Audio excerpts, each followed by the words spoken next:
देश में प्रेम नहीं हो रहा क्या, प्रेम विवाह नहीं हो रहे क्या? इसमें आप दो अलग अलग विषय हैं। एक तो दोनों लोगों के प्रेम को जो शादी करने के लिए तैयार थे, इसमें क्या गलत है? कुछ गलत नहीं है। उसको नहीं मानना परिवार का, वो गलत है। उनको परिवार को उनको समझाना चाहिए। अगर मान लो उनको लग रहा है कि गलत है तो उनको समझा सकते हो आप, लेकिन दो बालिग लोगों को आप शादी करने से नहीं रोक सकते। और शादी करने से नहीं रोक रहे हो, बल्कि आप तो मर्डर कर रहे हो। तो गलती जिसकी है वहीं पिन पॉइंट करो। जो गलती है उस परिवार की, गलती है उस परिवार की महिलाओं की जिन्होंने उसका साथ दिया, गलती है उस समाज की जो इस बुराई को पनपने देता है, उस आरती की कोई गलती नहीं। नमस्कार, स्वागत है आपका। आप देख रहे हैं जनमंच न्यूज और मैं हूं देवेंद्र कुमार। देश की जनता यह जानना चाहती है आखिर आरती की क्या गलती है। आरती न्याय की लड़ाई लड़ रही है, वो भी अपने परिवार वालों के खिलाफ। आरती वो लड़की जिसके सामने उसकी प्रेमी की निर्मम हत्या कर दी गई, और यह लड़की लड़ाई लड़ रही है एक विधवा बनकर। इस मुद्दे पर विशेष बात करने के लिए जनमंच से जुड़े हुए हैं डॉक्टर अनिल गोयल जी, जो कि भाजपा दिल्ली प्रदेश के चिकित्सा प्रकोष्ठ के सह प्रभारी हैं, साथ साथ आईएमए के राष्ट्रीय वित्तीय सचिव हैं। सबसे पहले स्वागत है सर। धन्यवाद सर। छोटू और आरती की प्रेम कहानी, सबसे पहले यह जानना चाहते हैं आप इस प्रेम कहानी को किस नज़र से देखते हैं? नहीं, देखिए, एक प्रेम कहानी तो ठीक थी, जो प्रेम था अच्छा था, लेकिन सबसे बड़ा इसमें दुर्भाग्य ये रहा कि जो आरती का छोटू था उसको घर बुला के आरती के परिवार वालों ने घर के अंदर रात भर पीटा और सुबह उसकी लाश वहाँ पर पाई गई। और पोस्टमार्टम में भी जैसा पता चला है कि वो ब्रूटली मर्डर किया गया है, नखून उखाड़े गए और अब भिन्न भिन्न तरीके से यातनाएँ दी गई। तो मुझे लगता है कि ये बहुत ही दुखद घटना है, बहुत ही अशोभनीय है और निंदनीय घटना है, और इस पर सख्त से सख्त कानूनी कार्रवाई होनी चाहिए, क्योंकि cold blooded pre meditated murder है। तो इसमें तो कैपिटल पनिशमेंट होना चाहिए जिन जिन लोगों ने ये किया। लेकिन सर, यहाँ पर सवाल यह उठ रहा है कि अगर आरती अपने परिवार वालों को जेल भेज देती है तो उनके परिवार के जो और सदस्य हैं, उनकी माँ, उनके भाई, उनके भाभी का क्या होगा? देखिए, अगर कोई कैंसर है शरीर में तो कैंसर तो काट के ही निकालना पड़ेगा ना। तो कैंसर को तो निकालना पड़ेगा। ये जो अभी जिनके परिवार वालों ने ये मर्डर किया है, तो उनको तो उनके लिए उनकी जो भी कानूनी प्रक्रिया उसको उन्होंने पीछे देखना पड़ेगा। इसमें तो कोई कन्फ्यूजन ही नहीं है। जहाँ तक दूसरा प्रश्न है कि उनके घर वाले हैं और वो जो भी लोग हैं, तो ये तो जिन मारने के पहले उन लोगों को सोचना चाहिए। जो भी कातिल है उसके हर एक के घर वाले होते होंगे, तो इसका मतलब तो ये नहीं कि उनके घर वालों के कारण कातिल को कोई आप सज़ा में कमी कर दो, ऐसा तो संभव नहीं है। नहीं, लोग कहते हैं कि छोटू को रात में जाना गलत था। अगर कोई रात में जाएगा तो हत्या तो होगा ही होगा। कितना जायज़ समझते हैं? मैं समझता हूँ कि लड़की ने, जो न्यूज़ आ रही है, लड़की ने बुलाया रात में 12 बजे या 11 बजे। लड़की का भी स्टेटमेंट डिफरेंट है। तो इस पर ना जाने की जगह ये जानना ज़रूरी है कि लड़की ने 7 बजे 8 बजे शायद कोशिश किया, या वो उसको जब फ़ोन मिला तो प्रेम के अतिरेक में वो आ गया वहाँ पर।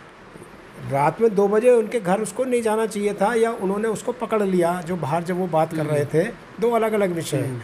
फिर भी उसका मतलब ये तो नहीं है ना कि आप मार दोगे उसको धमकाते, उसको पुलिस में अरेस्ट कराते कि हमारे घर में अतिक्रमण कर गया, घर में आ गया इलीगल, तो आप पुलिस में कंप्लेंट करते ना, समाज को इन्वॉल्व करते। लेकिन आपने तो खुद ही कानून अपने हाथ में लेकर उसको मार दिया, ये गलत हुआ। सर, आरती ने शादी नहीं की और आरती विधवा बन के रह रही है, इसे कितना संयोग मानते हैं आप? संयोग नहीं, ये बहुत ही एनेक्डोटल और बहुत ही ऐसी घटनाएं हैं जो नॉर्मली हम नहीं देखते। तो प्रेम के अतिरेक में ऐसा शायद होगा। इस पर तो मुझे लगता है कि शीरी फरियाद भी हुए, लैला मजनू भी हुए हैं, उसी तरह की कोई कहानी ऐसी है ये भी। इससे पहले शायद आप इस तरह कहानी नहीं सुने होंगे। नहीं, हम लोगों ने सुना ना, अब तो आपने सुना हीर रांझा लैला मजनू, लेकिन इस आज के मौजूदा दौर में एक लड़की शादी से पहले किसी मतलब प्रेमी के लिए वो इतनी पागल हो गई, मतलब उसके लिए विधवा बनने के लिए तैयार है। शायद आपने नहीं देखा हो, ना सुना होगा इस तरह। हाँ, लेकिन मुझे लगता है आगे आने वाले समय में कितने दिन तक वो उस परिवार में रहेगी और इस लड़ाई को लड़ेगी, ये एक विषय है असली। जी हाँ, देश की जनता की नज़र इसी टॉपिक पर है कि आरती कब तक टिके रहेगी, क्योंकि ना छोटू से शादी हुई है ना कुछ हुई, फिर भी वो एक भावनात्मक बहाव में आकर छोटू के परिवार वालों के साथ है और लड़ाई लड़ रही है। सर, आरती की जो लड़ाई चल रही है, आरती लड़ाई लड़ रही है, कितना जायज़ है? बिल्कुल निश्चित रूप से जायज़ है, ये आरती की लड़ाई नहीं, नहीं कुछ है। लोग कहते हैं कि जैसे कि आरती जैसी बेटी हर घर में नहीं होनी चाहिए, आरती की वजह से कितने परिवार उजड़ जाएंगे, आरती जैसी बेटी की हत्या कर दो। नहीं, मुझे लगता है इससे ज़्यादा जो भी कोई सोचता है उससे ज़्यादा गलत कोई नहीं सोच सकता। ऐसे तो प्रेम तो हो ही रहा है, प्रेम विवाह भी हो रहे हैं देश में। प्रेम नहीं हो रहा क्या? प्रेम विवाह नहीं हो रहे क्या? इसमें आप दो अलग अलग विषय हैं। एक तो दोनों लोगों के प्रेम को जो शादी करने के लिए तैयार थे, इसमें क्या गलत है? कुछ गलत नहीं है। उसको नहीं मानना परिवार का वो गलत है। उनको परिवार को उनको समझाना चाहिए। अगर मान लो उनको लग रहा है कि गलत है तो उनको समझा सकते हो आप, लेकिन दो बालिग लोगों को आप शादी करने से नहीं रोक सकते। और शादी करने से नहीं रोक रहे हो बल्कि आप तो मर्डर कर रहे हो। तो गलती जिसकी है वहीं पिन पॉइंट करो। जो गलती है उस परिवार की, गलती है उस परिवार की महिलाओं की जिन्होंने उसका साथ दिया, गलती है उस समाज की जो इस बुराई को पनपने देता है।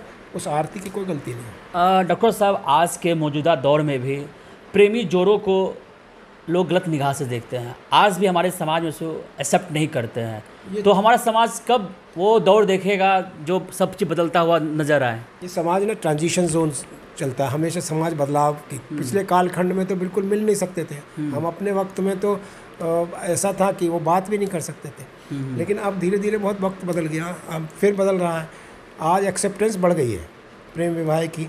बल्कि हम तो कहते हैं, बल्कि पेरेंट्स पूछने लगे भैया लड़के से या लड़की से कि तुम्हारा कोई पसंद हो तो बता दो। तो ये जो आप कह रहे हो एक्सेप्टेंस नहीं है, ये गलत है। अब तो एक्सेप्टेंस बहुत है। अक्सर केस होता यह है कि लड़का का जात अलग, लड़की का जात। कहीं कहीं देखा जाए तो इंटर कास्ट है, चलो प्रॉब्लम्स आती है। यहाँ तो सेम कास्ट होने के बावजूद भी इस तरह की समस्या हो रही है, तो फिर अब इससे क्या कर सकते हैं आप? मैंने बताया कि अननेचुरल है, एबनॉर्मल है, निंदनीय है, अशोभनीय है। ऐसे लोगों को फांसी पर लटका देना चाहिए। कोई मर्सी नहीं? कोई मर्सी, कैपिटल पनिशमेंट। जी हाँ, समझ सकते हैं डॉक्टर साहब की राय है कि ऐसे अपराधी को पनिशमेंट मिलनी ही चाहिए। अपराध करने से पहले उन्हें सोचना चाहिए था वो क्या कर रहे हैं। छोटू आने वाला समय का एक भविष्य हो सकता था अपने परिवार के लिए, और इस वक्त उसके परिवार रो रहे हैं, बिलख रहे हैं। उसकी माँ बेहोश होती हैं, जब भी उनको ख्याल आता है छोटू का रो पड़ती हैं, फिर बेहोश हो जाती है। उनका यह दिनचर्या है। डॉक्टर साहब, आपने इस मुद्दे पर बातचीत किया, इसके लिए आपको बहुत बहुत धन्यवाद। थैंक यू, बहुत बहुत धन्यवाद। दर्शकों से अनुरोध है, कृपया इस वीडियो को देश हित में वायरल कीजिए। आपका बहुत बहुत धन्यवाद। हमसे जुड़े रहने के लिए हमारे YouTube चैनल को सब्सक्राइब करें और नई वीडियो की नोटिफिकेशन के लिए बेल आइकॉन को दबाएं। अगर आप ये वीडियो Facebook पर देख रहे हैं तो लाइक जरूर करें और ज्यादा से ज्यादा शेयर करें। धन्यवाद।